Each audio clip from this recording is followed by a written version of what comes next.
The Swedish county of Norbotten, tucked away at the very top of the country, is roughly the size of Austria. Stretching above the Arctic Circle, it makes up 20% of Sweden's territory, but is home to just 2.5% of its people. Norrbotten has for much of its modern history been defined by its vast forests, its rivers, and extensive reserves of iron ore. These are the resources that built Sweden and made it rich. In recent years, though, this place has made a notable shift, positioning itself as a hub for innovation and a leader in the push toward a sustainable future. This remote and unassuming place is now home to an ever-growing list of initiatives in renewable energy, sustainable industry, and high-tech ventures.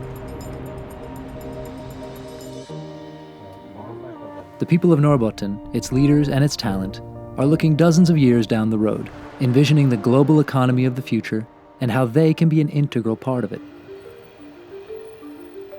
It's a new era of where sustainability is the competitive edge and the way forward.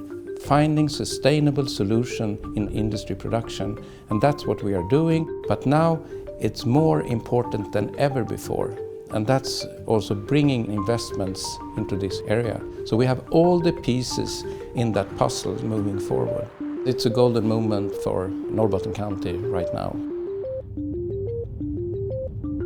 At Markbygden Wind Farm outside the small city of Piteå, the scale of Norrbotten's ambition is on display. Hundreds of wind turbines rise from the forest.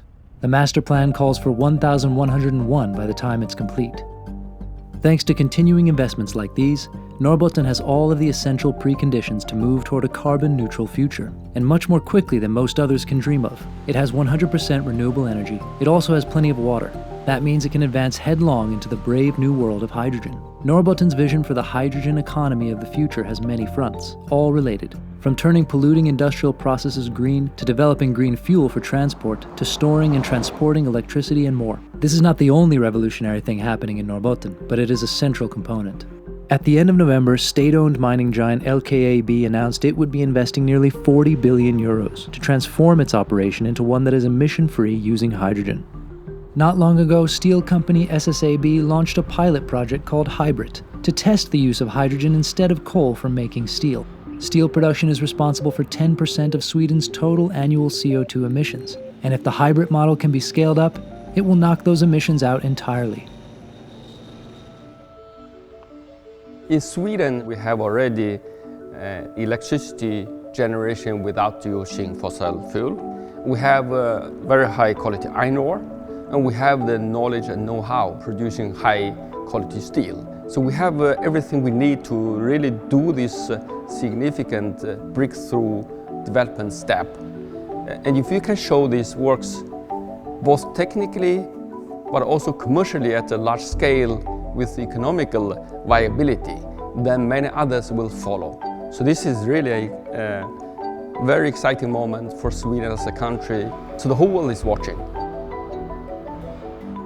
Less prominent but no less important are all the smaller ventures developing in Norbotten. The Luleå Technical University is central to much of what goes on here, as home to advanced research and as a magnet for a steady flow of bright young minds and new ideas. The university invests in creating reasons for them to stay. Central to that has been developing a strong tech startup scene, helping fledgling companies achieve commercial viability. The Arctic Business Incubator is one enterprise leading that charge.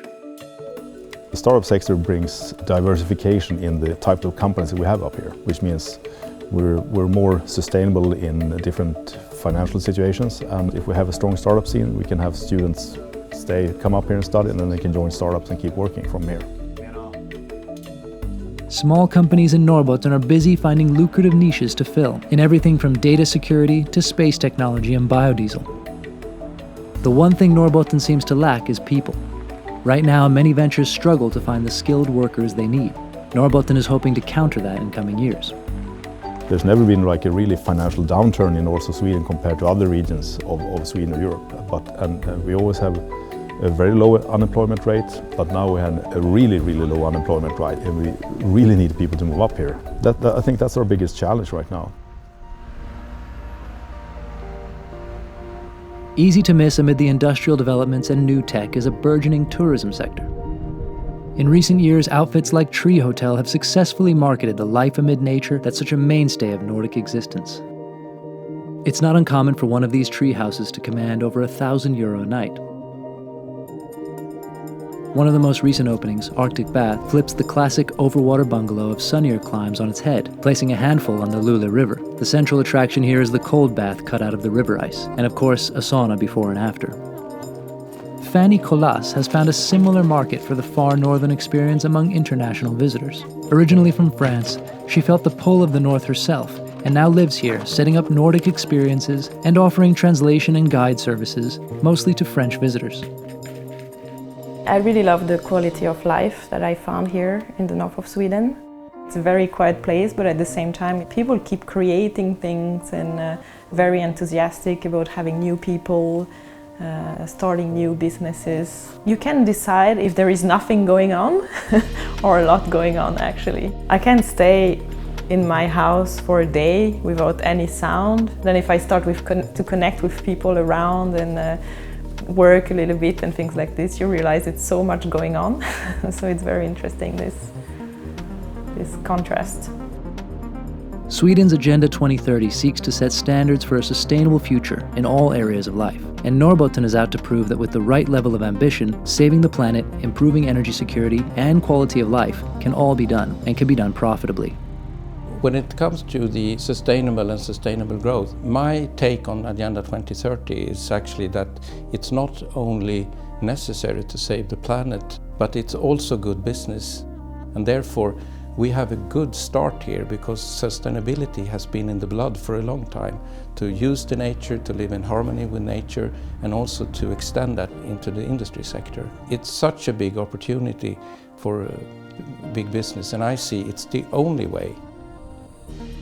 For Monocle in Luleå, I'm Gabriel Lee.